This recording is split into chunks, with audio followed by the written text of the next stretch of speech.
Hello दोस्तों, सिंधु घाटी सभ्यता का भाग एक पीटी स्पेशल क्लास है और यूपीएससी एग्जामिनेशन 2018 को ध्यान रखकर शुरू किया गया है। तो यूपीएससी के लिए तो काफ़ी उपयोगी होगा ही, लेकिन पीसीएस एसएससी बैंकिंग रेलवे के लिए भी काफ़ी उपयोगी होगा, क्योंकि हम इसे फैक्चुअली और कॉन्सेप्चुअली दोनों प्रकार से डिस्कस करेंगे। तो चलिए शुरू करते हैं, लेकिन शुरू करने से पहले मैं दो बातें करना चाहता हूँ। पहला ये कि जिन मित्रों ने इस बार प्रीलिम्स दिया था 2017 का, वो उनका रिजल्ट हुआ है, तो पहले उनको ढेरों सारे बधाई। और जिन मित्रों का रिजल्ट नहीं हुआ तो मैं उनसे इतना ही करना चाहता हूँ कि फिर से आप तैयारी में लग जाइए, क्योंकि निरंतर प्रयास और सही दिशा में प्रयास का करके ही आप इसे क्वालिफाई कर सकते हैं, और यही इसका मूल मंत्र है। और दूसरा मैं ये कहना चाहता हूँ कि ये जो मेरा चैनल है द एम, इसे प्लीज़ आप लाइक कीजिए, सब्सक्राइब कीजिए और शेयर कीजिए, और कमेंट तो बिल्कुल ही कीजिए, क्योंकि आपके कमेंट से ही हम अपने आप में सुधार लाएंगे और मैं आपके सामने अच्छे से अच्छे तरीके से अपने मटेरियल को रख सकूंगा। तो प्लीज़ आप सब्सक्राइब कीजिए इसे। और तो चलिए शुरू करते हैं सिंधु घाटी सभ्यता का भाग एक। देखिए, सबसे पहले हम यहाँ देखते हैं कि हड़प्पा सभ्यता का जो काल है वो 2400 ईस्वी पूर्व से 1700 ईस्वी पूर्व के बीच का काल हड़प्पा सभ्यता का उद्भव का काल माना जाता है। लेकिन देखिए, यहाँ पे है एक हड़प्पा सभ्यता इसे कहते हैं और दूसरा सिंधु घाटी सभ्यता भी इसे कहते हैं, ठीक है। तो इसमें कंफ्यूजन की बात नहीं होनी चाहिए। पहला ये कि देखिए, जब शुरू में हड़प्पा सभ्यता की जो खुदाई हुई थी, सिंधु घाटी सभ्यता की जो खुदाई हुई थी, सबसे पहला जो स्थल है वो तो हड़प्पा से ही मिला था, है ना। 1921 में हड़प्पा सभ्यता से इसकी खुदाई हुई थी। हाँ, 21 में खुदाई हुई थी, लेकिन अधिकांश जो स्थल हैं वो सिंधु नदी के किनारे हमको मिले थे उस समय, ठीक है। तो इनका नाम जो है हड़प्पा सभ्यता न रखकर सिंधु घाटी सभ्यता रख दिया, क्योंकि इसी के घाटी में बहुत सारे स्थल मिले हैं। जैसे आप मोहनजोदड़ो देख रहे हैं, चांदहोदड़ो देख रहे हैं, है ना, कोटदीजी वगैरह जितने भी स्थल हैं वो सभी इसी के कछारी मैदान में मिले हैं, सिंधु घाटी के, ठीक है। लेकिन बाद में जब आगे इसका एक्सकेवेशन हुआ, आगे खुदाई हुई, जैसे लोथल हुआ गुजरात में, है ना, रोजदी गुजरात में है, फिर जो है राखी गढ़ी बनमाली, है ना, हाँ, बहावलपुर, इधर आपका जो है आलमगीरपुर, मांदा जम्मू कश्मीर में है। तो इन सब स्थलों की खुदाई हुई तो पता चला कि नहीं, इसका जो एरिया है वो काफी वाइड है, काफी बड़ा एरिया है। तब जो है इसका नाम आगे बदलकर हड़प्पा सभ्यता रख दिया गया, क्योंकि हड़प्पा ही पहला स्थल था जहां से जो है इसकी खुदाई प्रारंभ हुई थी, ठीक है। तो ये इसका हड़प्पा सभ्यता और सिंधु घाटी सभ्यता, इसका नाम में जो परिवर्तन आया उसका ये कारण रहा, ठीक है। आगे चलिए, मैं यहाँ पे कुछ टॉपिक जो आगे मैं डिस्कस करूंगा उसको मैंने आगे रखा है यहाँ पे। तो पहला ये है कि हड़प्पा सभ्यता का उद्भव, है ना, हड़प्पा सभ्यता का उद्भव कैसे हुआ। दूसरा है हड़प्पा सभ्यता एवं नगरीकरण तथा नगर निर्माण योजना, है ना। तीसरा है हड़प्पा एवं विदेशी सभ्यता के बीच में क्या संबंध रहे थे। और चौथा है हड़प्पा सभ्यता एवं ग्रामीण संस्कृतियों के बीच में क्या संबंध रहे थे, है ना। आगे है हड़प्पा सभ्यता में निर्वाह के साधन। निर्वाह मतलब जो है अर्थव्यवस्था का क्या रीढ़ रहा था, कौन कौन से ऐसे स्तंभ रहे थे जिससे लोगों का जो वहाँ पे जीवन चलता था। फिर है धार्मिक एवं दाह संस्कार प्रति, काफी कोर एरिया है हड़प्पा सभ्यता का, और यहाँ से हमेशा हमेशा से क्वेश्चन प्रीलिम्स में और मेंस में, जो जीएस का मेन है उसमें क्वेश्चन पूछे जाते रहे हैं। तो प्लीज इसको आप ध्यान से समझिएगा, ध्यान से सुनिएगा। और आगे है सामाजिक जीवन, क्योंकि यहाँ से भी क्वेश्चन पूछे जाते रहे हैं।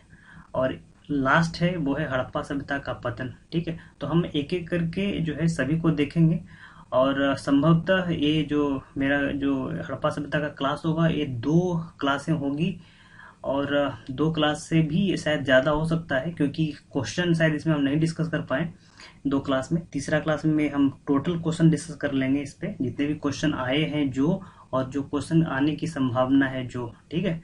तो चलिए आगे शुरू करते हैं फिर, है ना। देखिए, अब मैंने यहाँ से शुरू किया है, हाँ, मैंने यहाँ से, देखिए, सबसे पहले जो मेरा टॉपिक है वो है मानव विकास को 3 अवस्थाओं में विभाजित किया गया है। आप जो है अगर मेरा पहला वीडियो देखे होंगे तो उसमें हमने आपको बताया था कि पहले हमने कुछ काल में बांटा था, कि पहले पूरा पाषाण काल, है ना, पूरा पाषाण काल, उसके बाद मध्य पाषाण काल, उसके बाद फिर नव पाषाण काल, ठीक है। तो ये तो हमने एक काल को विभाजित किया था, लेकिन यहाँ पे मैंने कुछ अलग ही विभाजित किया है। देखिए, तीन कालों में बांटा गया है, तीन अवस्थाओं में मानव विकास को तीन अवस्था में विभाजित किया है। पहला है पाषाण कालिक अवस्था, क्योंकि जितने भी चरण रहे हैं, पूरा पाषाण, मध्य पाषाण, नव पाषाण, ये सब पाषाण कालिक अवस्था में रहे हैं। आगे और मैं इसको डिस्कस करूंगा विस्तार से। देखिए, पहला है पाषाण काल, जो 5 लाख ईस्वी पूर्व से 3500 ईस्वी पूर्व के बीच में जो काल रहा है उसे हम पाषाण काल कहते हैं। दूसरा है ताम्र पाषाण काल, इसमें तांबा और पाषाण यानी कि पत्थर के औजार बनते थे, तांबा और पत्थर के उपकरण बनते थे, इसे हम ताम्र पाषाण काल कहते हैं। और चौथा है लौह युग। ठीक है, लेकिन एक बात मैं आपसे कहना चाहता हूं कि इस काल में ताम्र पाषाण काल में, जिसमें हड़प्पा सभ्यता वगैरह और वैदिक ऋग्वैदिक काल आएगा, इसमें लोहे का उपयोग क्यों नहीं हुआ, है ना। लोहे का उपयोग होना चाहिए था लेकिन नहीं हुआ, इसके पीछे रीजन था, मैं आगे डिस्कस करूंगा। देखिए, अब लौह युग है। लौह युग जो है 1000 ईस्वी पूर्व के पश्चात का काल जो है वो लौह युग में आता है। ठीक है, तो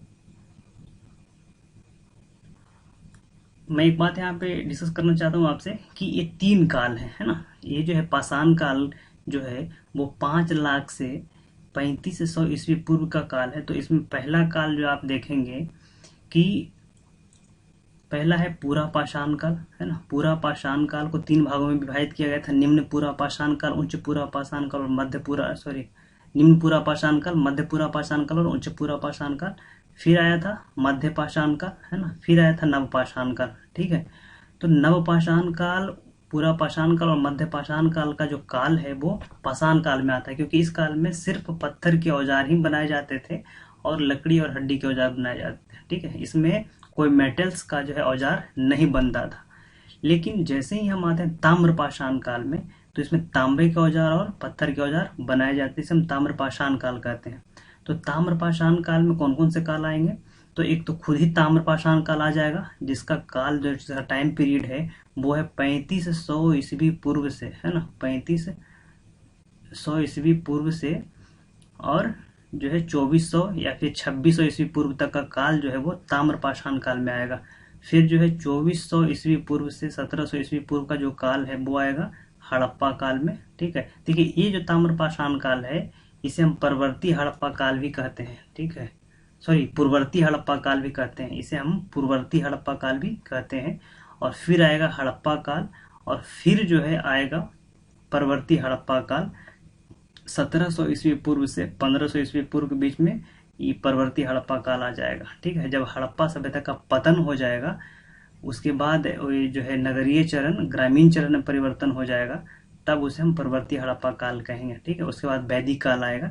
तो वैदिक काल को 2 भाग में बांटेंगे, ऋग वैदिक और उत्तर वैदिक काल। तो यहाँ का जो ऋग वैदिक काल है, ठीक है, ऋग वैदिक जो काल है वो ताम्र पाषाण काल में ही आएगा। ठीक है, क्योंकि इस समय तक लोहे का विकास नहीं हुआ था, समझे।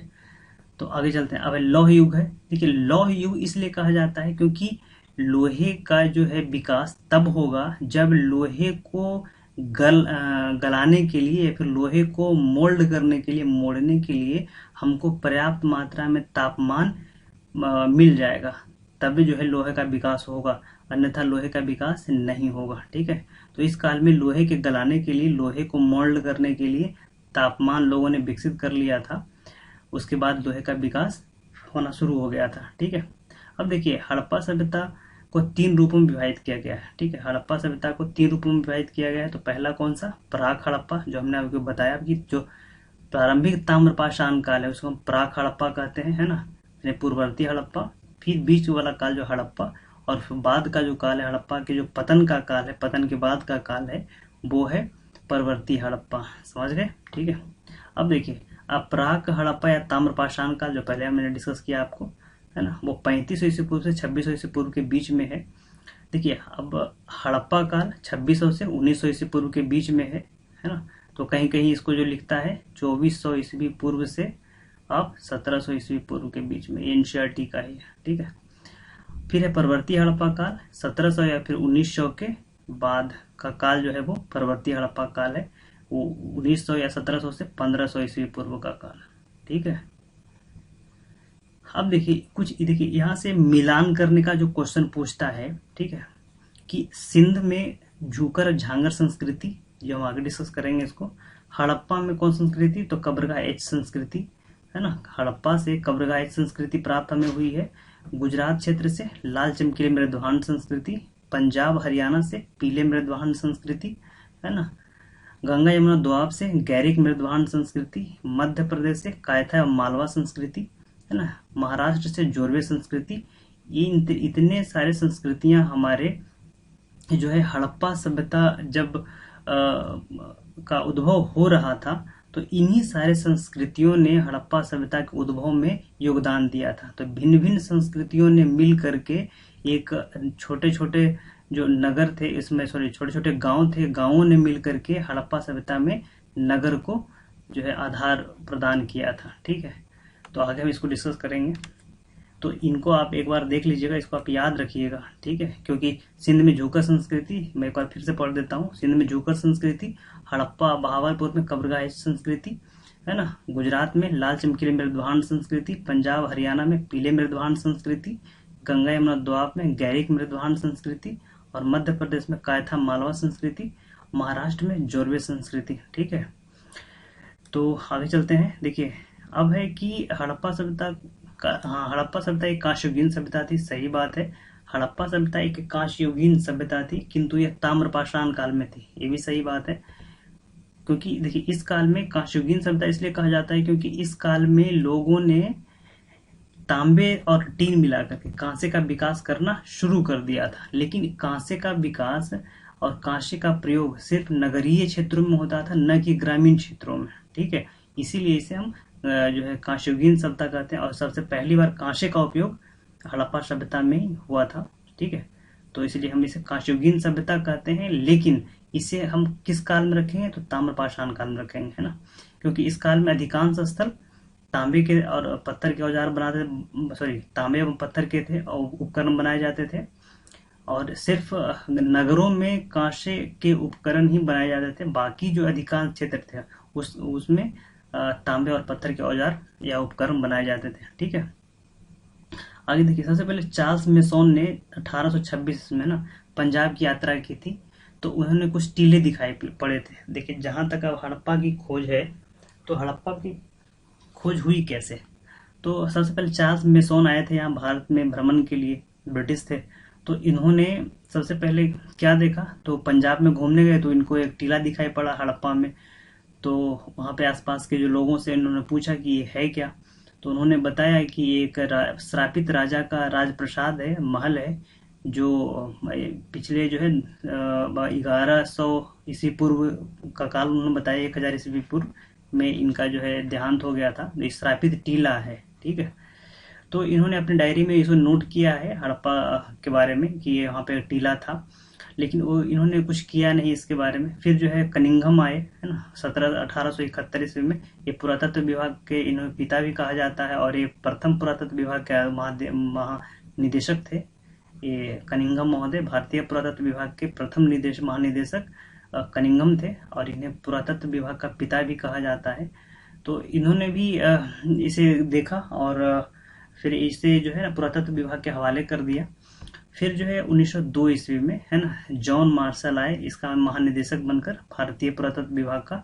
तो इन्होंने दयाराम शाहिनी को 1921 में, है ना, हड़प्पा की खोज के लिए, हड़प्पा की खुदाई के लिए काम सौंपा।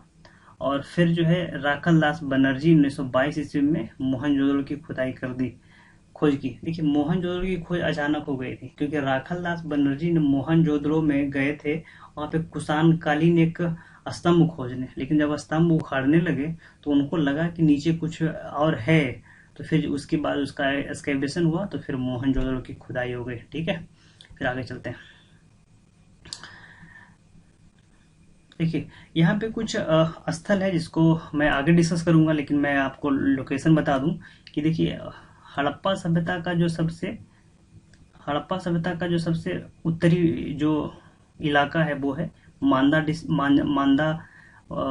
जो है, और वो कहाँ है, चिनाब नदी के किनारे जम्मू कश्मीर में है। हड़प्पा का सबसे पूर्वी स्थल है वो है आलमगीरपुर, यहाँ पे हिंडन नदी है ना, उसके किनारे है आलमगीरपुर, अभी वर्तमान में उत्तर प्रदेश के मेरठ जिले में है। और सबसे दक्षिण का जो इलाका है गोदावरी नदी के किनारे है दायमाबाद, जो महाराष्ट्र में स्थित है। और सबसे पश्चिम इलाका है वो सुतका गेंडोर, सॉरी सुतका गेंडोर यहाँ पे है, सुतका गेंडोर यहाँ पे है जो बलूचिस्तान में है, पाकिस्तान में। ठीक है, कुछ और नगर हैं जैसे ये है सुतका को, है ना, यहाँ पे बालाकोट है ना, यहाँ पे अल्लाह दीनो है ना। फिर जो है देखिए यहाँ पे रोजदी है, रंगपुर है ना, यहाँ पे धौलावीरा है ये। फिर ठीक है, यहाँ पे चौधरो है, यहाँ पे मोहनजोदड़ो है, इसका हम आगे विस्तार से चर्चा करेंगे, है ना। यहाँ पर आप आइए तो राखी गढ़ी है ये, है ना, बनवाली जो अभी ये आपको हरियाणा में है, ये कालीबंगा अभी राजस्थान के जो है हनुमानगढ़ जिले में है ये, है ना। फिर जो है रोपड़ है ये जो अभी शायद सतलज नदी के किनारे है ये। और एक स्थल यहाँ पे देखिए मुंडीगक जो अफगानिस्तान में है, और एक यहाँ पे सोरतुगई ये भी अफगानिस्तान में है। ठीक है, तो इतने सारे स्थल हैं जो हड़प्पा सभ्यता के हैं जो काफी महत्वपूर्ण है, हम इसको देखेंगे। देखिए गनवारी वाला, तो एक एक करके हम आगे देखेंगे इसको, है ना। तो चलिए आगे चलते हैं। देखिए अब है कि हड़प्पा सभ्यता के उद्भव, है ना, हड़प्पा सभ्यता का उद्भव कैसे हुआ इसको हम विस्तार से देखते हैं। कि हड़प्पा सभ्यता के उद्भव के संदर्भ में विभिन्न मत प्रचलित है ना। तो पहला क्या है कि पहला लोग मानते हैं कि द्रविड़ उत्पत्ति की अवधारणा, द्रविड़ लोग आए और यहाँ आकर बस गए।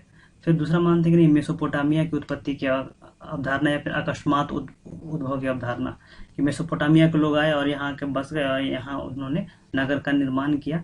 ये जो कथन है वे मॉर्टिमर व्हीलर का है, मॉर्टिमर व्हीलर ऐसा मानते हैं, और ब्रिटिश अधिकारी थे वो भारत में आए थे, तो उनका मानना था कि जो है मेसोपोटामिया उत्पत्ति और अकस्मात उद्भव की अवधारणा, है ना।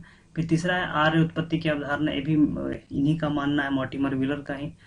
और चौथा है क्रमिक उत्पत्ति की अवधारणा। ठीक है, ये जो है सर्वमान्य मत है ना, कि यहाँ के जो है ग्रामीण संस्कृतियों से हड़प्पा सभ्यता का निर्माण हुआ है। ठीक है, तो ये सही है ये चार ऑप्शन में से। क्रमिक उद्भव की अवधारणा, क्रमिक उत्पत्ति की अवधारणा, हड़प्पा सभ्यता का उद्भव कैसे हुआ, तो क्रमिक उत्पत्ति के आधार पर, यानी कि ग्रामीण संस्कृतियों के क्रमिक उत्थान के आधार पर हड़प्पा सभ्यता का निर्माण हुआ। ठीक है, आगे चलते हैं। देखिए हड़प्पा सभ्यता के उद्भव के संदर्भ में सर्वमान्य मत है वही क्रमिक उत्पत्ति की अवधारणा। आगे चलिए, देखिए नवीन शोधों के आधार पर इस सभ्यता का विकास उन ग्रामीण संस्कृतियों के संदर्भ में किया जाना चाहिए जो बलूचिस्तान में, है ना, मेहरगढ़ में, हाँ मेहरगढ़ एवं किली गुल मोहम्मद अफगानिस्तान, सॉरी यहाँ बलूचिस्तान के कौन कौन, मेहरगढ़ में, किली गुल मोहम्मद में, अफगानिस्तान के मुंडी का जो है आपने देखा था, पंजाब के जलीलपुर में 6000 ईस्वी पूर्व से 4000 ईस्वी पूर्व के मध्य विकसित हुए, जो नवपाषाण काल से ताम्रपाषाण काल में विकसित हुए, और ताम्रपाषाण काल से हड़प्पा सभ्यता में उनका क्रमिक विकास हुआ, और उन्होंने ही हड़प्पा सभ्यता का जो है एक आधार तैयार कर दिया जो नगरीय चरण तक पहुंच पाया। ठीक है, न कि यहाँ पे कोई बाहर से आए और हड़प्पा सभ्यता का निर्माण किया, ये बिल्कुल ही गलत मत है। ठीक है, तो इनका जो क्रमिक उत्पत्ति की अवधारणा ये हड़प्पा सभ्यता के उद्भव के संदर्भ में सबसे मान्य मत है जो एक्सेप्टेड है यूपीएससी में। आगे चलिए, 3500 ईस्वी पूर्व से 2600 ईस्वी पूर्व के काल को हम प्राक हड़प्पा काल कहते हैं ना, है ना। इसी काल में तांबे, है ना, तांबे तथा हल का प्रयोग आरंभ हो गया था, है ना। इस काल में तांबे का प्रयोग ताम्रपाषाण काल में हो गया था, यानी प्राक हड़प्पा काल में, और हल का प्रयोग इसी काल में हो गया था, है ना। हाँ, जब प्रथम नगरीकरण की पृष्ठभूमि निर्मित होने लगी थी, इसी काल में जो है प्रथम नगरीकरण हमारा है वो है हड़प्पा का नगरीकरण। ये इसका जो है निर्माण इसी काल में होने लगा था। किस काल में, तो प्राक हड़प्पाई काल में, यानी कि ताम्रपाषाण काल में निर्माण होने लगा था। आगे चलिए, हड़प्पा सभ्यता के संदर्भ में मेसोपोटामिया उत्पत्ति की अवधारणा क्या है। अब लोग कहते हैं कि हड़प्पा सभ्यता का जो है निर्माण है मेसोपोटामियाई लोगों ने की है, तो ये क्या कहते हैं, इसके बारे में क्या देते हैं मत, तो देख लेते हैं इसको एक बार। इनका मानना है कि हड़प्पा सभ्यता मेसोपोटामिया की सभ्यता एवं मिस्र की सभ्यता के जनक एक ही मूल के लोग थे। ठीक है, कैसे एक ही मूल के लोग थे, इसको सिद्ध करते हैं नीचे। इनका मानना है कि जो है हड़प्पा सभ्यता के अन्नागारों के निर्माण में गढ़ी क्षेत्र जो रिहायशी इलाका होता था, गढ़ मतलब समझती हो, ऊंचा मकान होता था, तो उनको गढ़ी क्षेत्र कहते थे।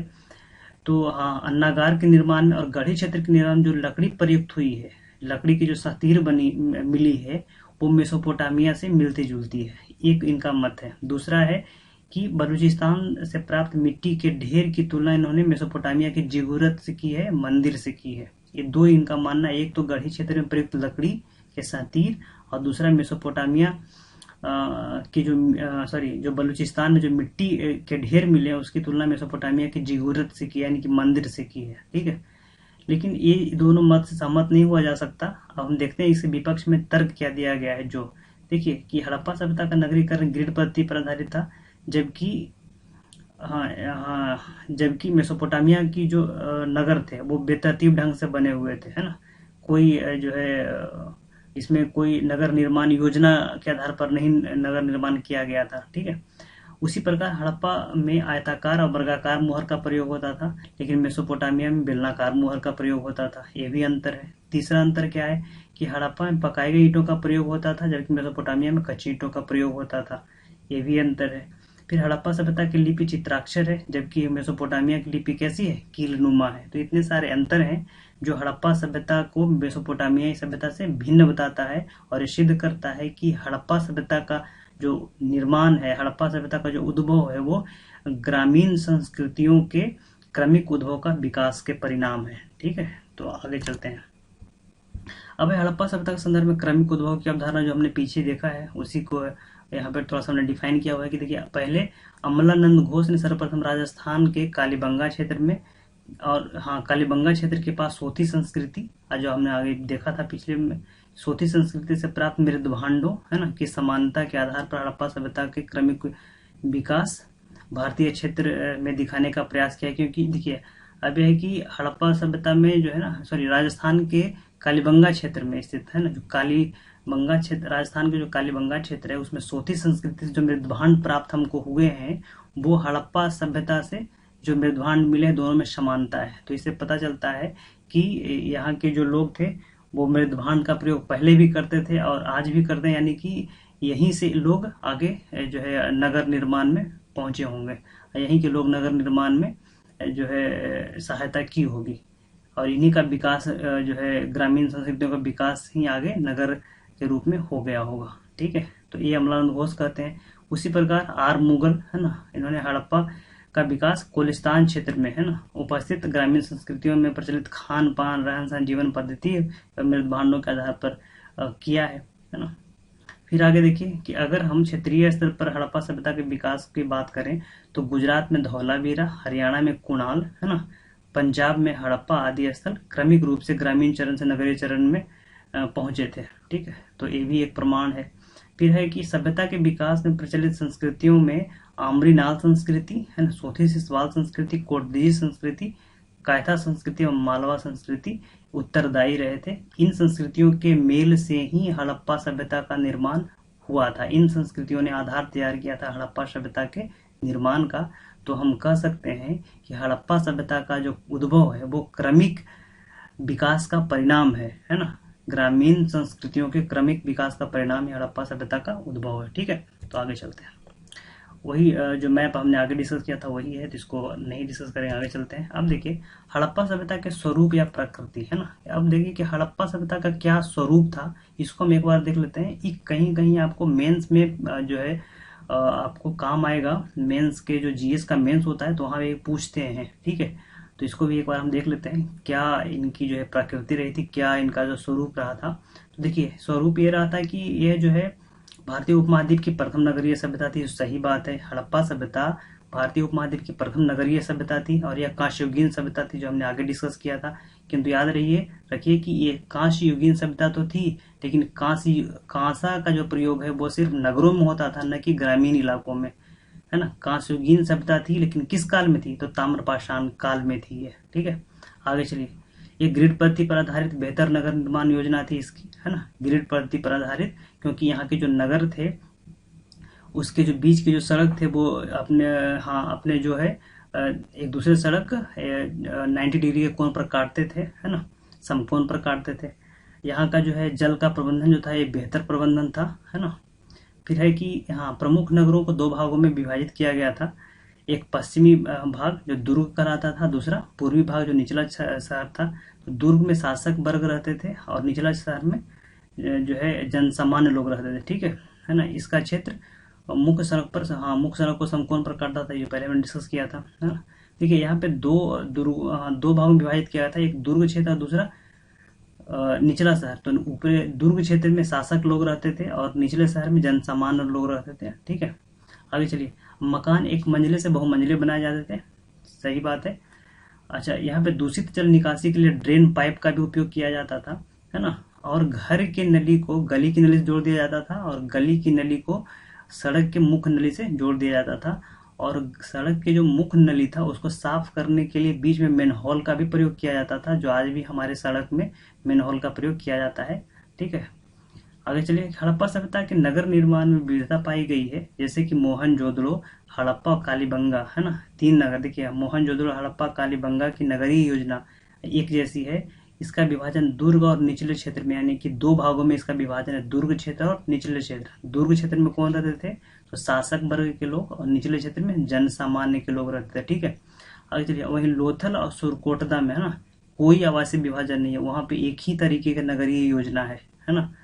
तो इसमें जो है जनसामान्य या फिर जो है क्या बोलते हैं, जो राजा लोग रहते थे वही लोग रहते थे इसमें।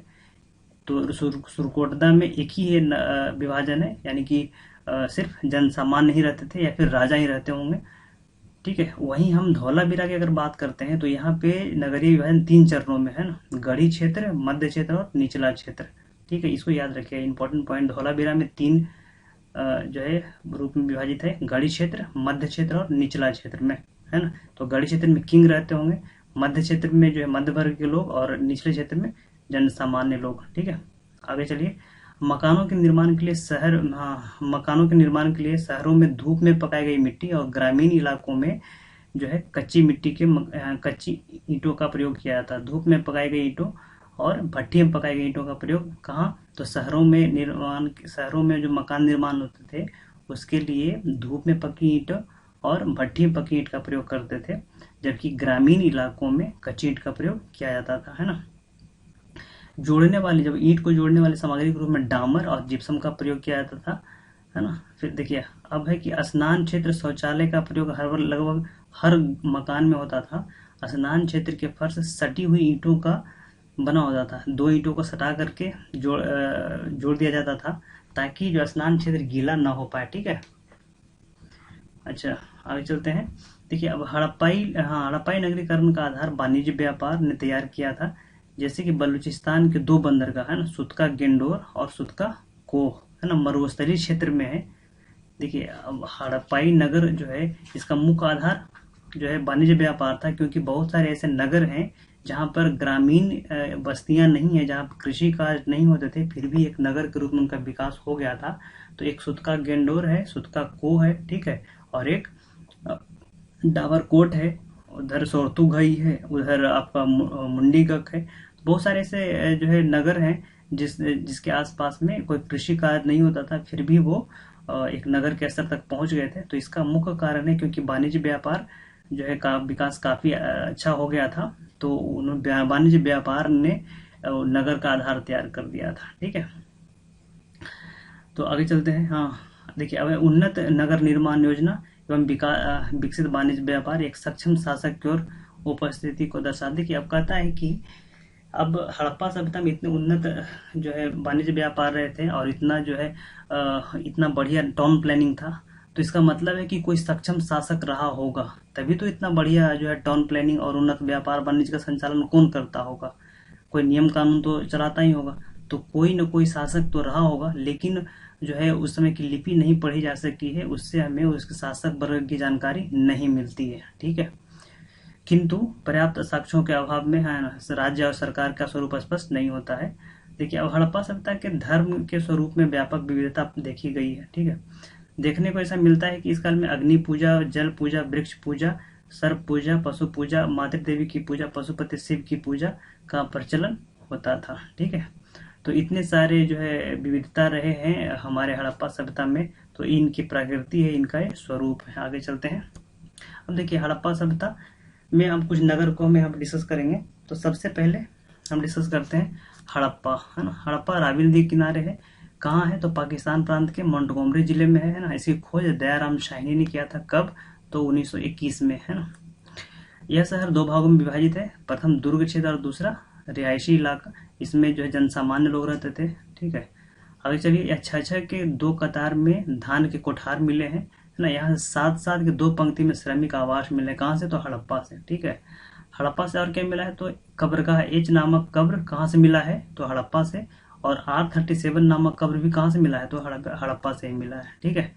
अब हड़प्पा से कांसे के दर्पण भी मिला है ना, जो धोती पहने, यहीं से एक धोती पहने तांबे की मूर्ति भी मिली है, ठीक है, हड़प्पा से ही।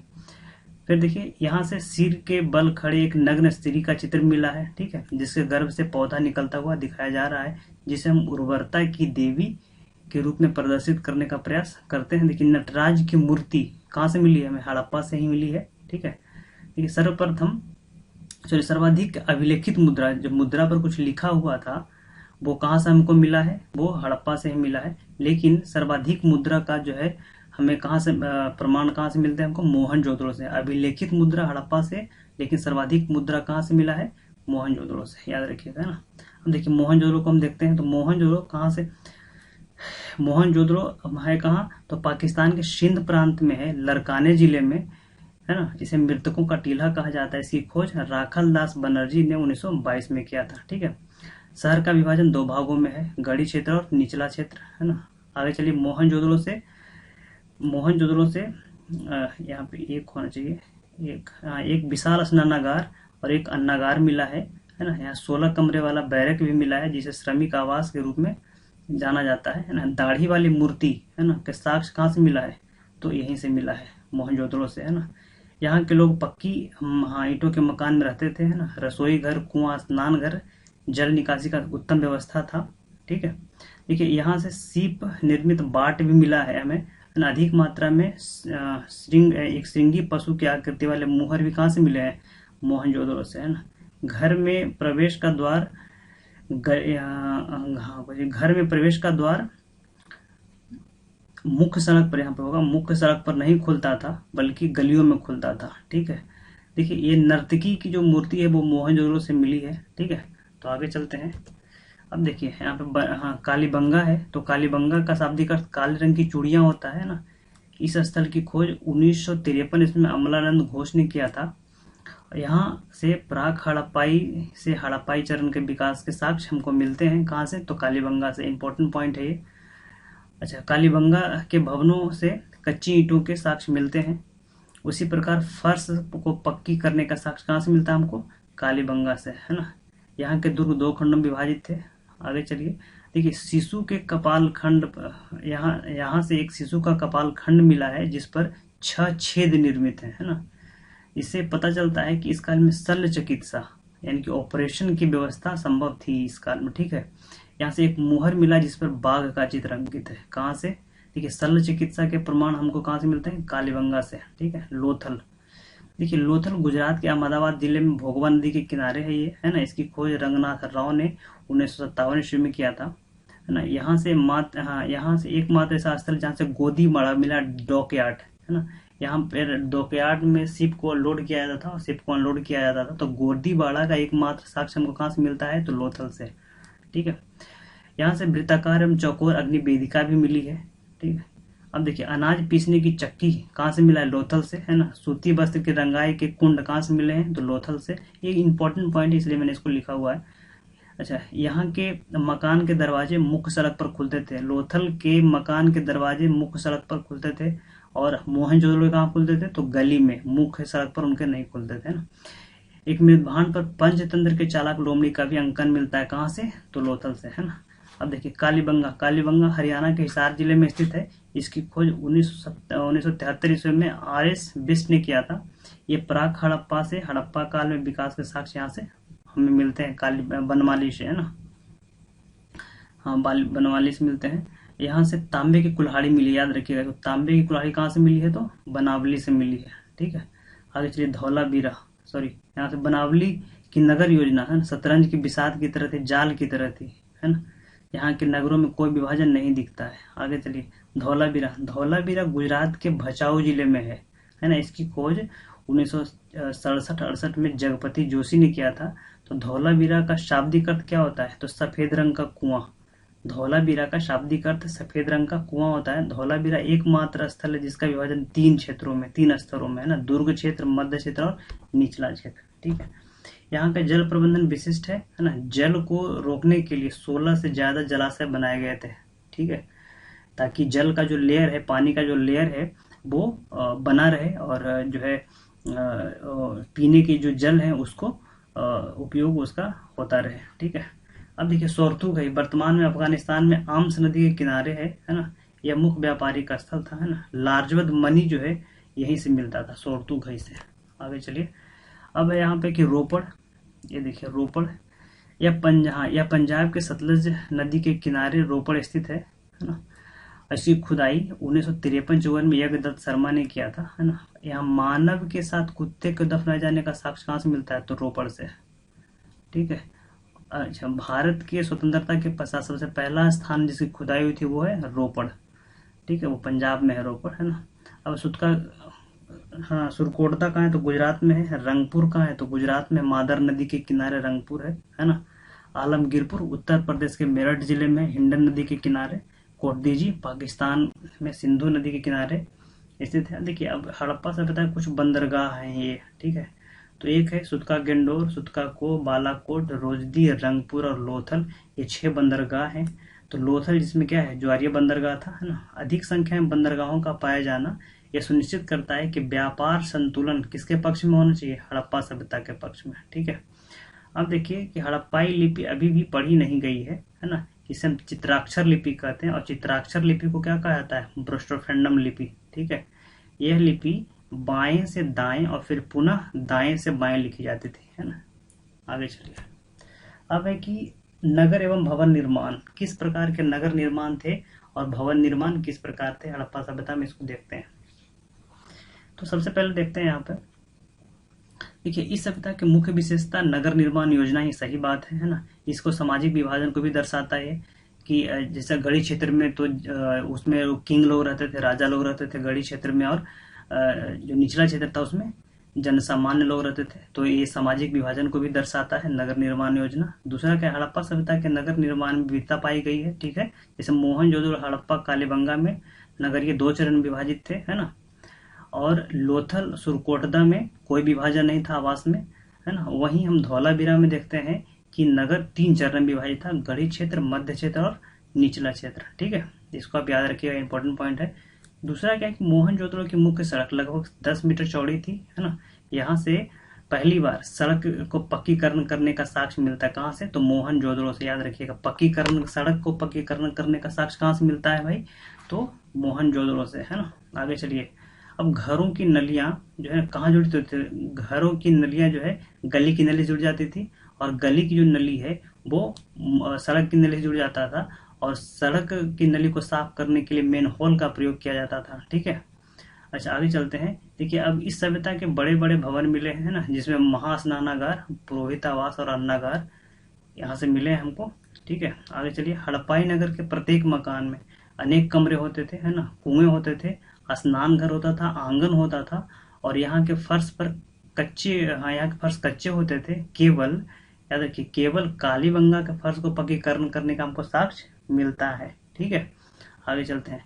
तो सिंधु सभ्यता के लोग आडंबर के प्रेमी नहीं थे। आडंबर मतलब साज सज्जा अलंकरण, इसके प्रेमी नहीं थे।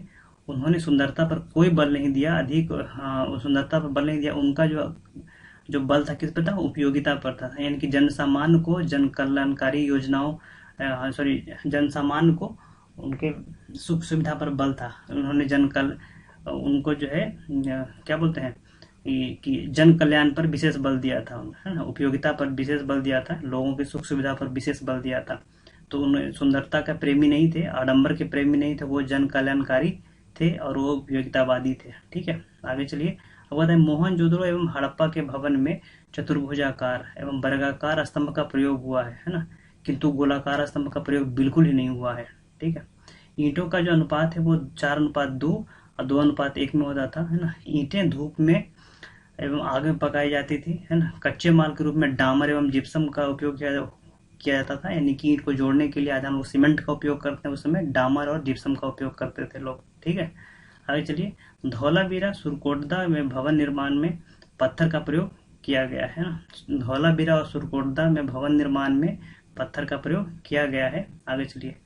मकान एक मंजिले होते थे, हाँ सॉरी, मकान एक मंजिले से बहुमंजिले होते थे, है ना। अच्छा, सरकंडे की चटाई से छत पाटी जाती थी, है ना। छत के पानी को निकालने के लिए नरमुखे का उपयोग किया जाता था। प्रत्येक घरों में आंगन, कुआं, स्नान घर, शौचालय और रसोई घर होता था, है ना।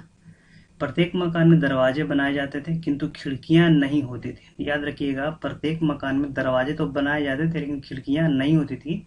अधिक ऊंचाई पर झरोखे होते थे ताकि प्रकाश और जो है हवा आ सके, रोशनी और हवा आ सके, ठीक है। तो हाँ, दरवाजे मुख्य सड़क पर न खुलकर कहाँ खुलते थे, तो गली के क्षेत्र में, ठीक है। आगे चलते हैं। अब यहाँ पे कुछ क्वेश्चंस हैं, उसको हम अभी डिस्कस करते हैं। ज़्यादा क्वेश्चन नहीं है, बस कुछ ही है। देखिए, हड़प्पा सभ्यता में नगरीकरण को प्रेरित करने वाले कौन कौन से कारक थे। नगरीकरण को कौन कौन से कारक ने प्रेरित किया था। तो पहला कि बेहतर कृषि अधिशेष, ठीक है। दूसरा, तकनीकी विकास एवं शिल्प विशेषीकरण का होना, है ना। तीसरा क्या था, उन्नत वाणिज्य व्यापार का होना। ये सब नगरीय चरण को प्रेरित करने वाले कारक हैं, ठीक है। चौथा क्या है, एक सक्षम शासक वर्ग का होना, बिल्कुल सही, है ना। और पांचवा क्या है, एक पुरोहित वर्ग का होना। इन सभी ने मिलकर के जो है हड़प्पा सभ्यता के जो है नगरीकरण को बनाया था, ठीक है। आगे चलिए। अब बताए कि हड़प्पा सभ्यता के अंतर्गत नगरीय सभ्यता के कौन कौन से तत्व थे, ठीक है। ये नगरीय चरण को प्रेरित करने वाले कारक ऊपर हैं, ठीक है, कि किन कारणों ने नगरीय चरण को बनाया। अब है कि हड़प्पा सभ्यता के अंतर्गत नगरीय सभ्यता के तत्व। अब नगरीय सभ्यता तो बन गया, तो नगरीय सभ्यता होने के कौन कौन से कारक होते हैं वो यहाँ पे डिस्कस करना है। तो पहला कारक क्या था, तो नगर का बृहदाकार होना, बिल्कुल सही। नगर बड़ा होगा तभी तो नगर के रूप में ढलेगा, नगर की संज्ञा दी जाएगी। नहीं तो 10 20 50 गांव, सॉरी 10 20 50 घर से नगर तो बनेगा नहीं। तो बृहदाकार होना बिल्कुल सही, है ना। एक नियोजित आवास होना, बिल्कुल सही, ताकि पानी का जो निकलने की व्यवस्था हो, लोगों को आने जाने की व्यवस्था हो। तो एक नियोजित आवास होना चाहिए, है ना। नगरों की एक बड़ी जनसंख्या शिल्प एवं व्यापार में लगा होना चाहिए, ठीक है। जो आज भी जो हम लोग देखते हैं बड़े बड़े मेगा सिटी में, बहुत बड़े बड़े शहरों में, क्योंकि यहाँ पे अधिकांश लोग वाणिज्य व्यापार और शिल्प में लगे होते हैं, है ना। एक सक्षम शासक वर्ग की उपस्थिति होना चाहिए जो वहाँ का लॉ एंड ऑर्डर मेंटेन करे, ये भी सही बात है ना। और पांचवा क्या है, लिपि का प्रयोग होना चाहिए, ताकि अगर व्यापार वाणिज्य चलेगा, शिल्प व्यवस्था चलेगी, तो लिपि तो होनी ही चाहिए, ताकि जो है बही खाता का प्रयोग, अंकन का प्रयोग, लेखांकन का प्रयोग कैसे होगा, तो लिपि होनी चाहिए, जो हड़प्पा सभ्यता में थी लेकिन पढ़ी नहीं जा सकी, है ना। अगला है, हाँ, सांस्कृतिक विविधता का होना, है ना। विभिन्न समुदाय, विभिन्न वर्ग के लोग वहाँ पे निवास करते होंगे, वो भी हड़प्पा सभ्यता में था, है ना। तो इतने सारे नगरीय जो है सभ्यता को प्रेरित, सॉरी, नगरीय चरण के अंतर्गत इतने सारे फीचर्स हमें दिखते हैं, ठीक है। अब है कि हड़प्पा सभ्यता के अंतर्गत अंत्योष्टि के प्रकार क्या थे। तो पूर्ण समाधिकरण था, आंशिक समाधिकरण था और दाह संस्कार था, और एक और था, और उसको हम कहते हैं हाँ, पूर्ण समाधिकरण, आंशिक समाधिकरण, दाह संस्कार,